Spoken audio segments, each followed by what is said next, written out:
রান্না বাড়া করতে বসলেই দিনটা মনে হয় অর্ধেক চলে যায়। রান্না বাড়া করতেও মন চায় না, আবার পেটে খাবারও দিতে হয়, তখন তো আবার ঠিকই রাঁধতে হয়, শরীর যতই খারাপ থাকুক আর যতই ভালো থাকুক।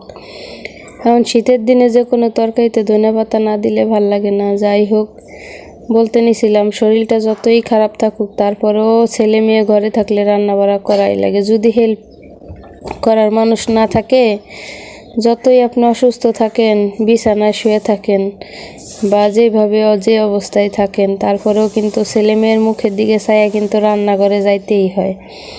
নিজে একা থাকলে যখন ভালো না লাগে তখন মনে করেন সারাদিন শুয়ে থাকলেও সমস্যা নেই, কিন্তু ছেলে মেয়ে থাকলে স্বামী সন্তানের মুখের দিকে চাইয়া অনেক কষ্ট। অনেক সময় মহিলা মানুষ আমরা অনেক কিছু এড়াইয়া যাই বা ভাল লাগে না, তারপরেও চেষ্টা করি উঠে দাঁড়াইয়া কিছু রান্না করি, সবাইকে খাইতে দিই, আমার মুখের দিকে সবাই তাকাই থাকে। এই যে একটা ভাবনা চিন্তা আমাদের মাঝে মহিলাদের, দেখবেন এইটাই কিন্তু মানুষের বন্ধন বা সংসারের প্রতি একটা টান। এটাই কিন্তু অনেক বড় জিনিস। যতই বাহিরের খাবার খান, আপনি ঘরের খাবারের মতো কখনোই হবে না। ধন্যবাদ সবাইকে, ভালো থাকবেন সবাই।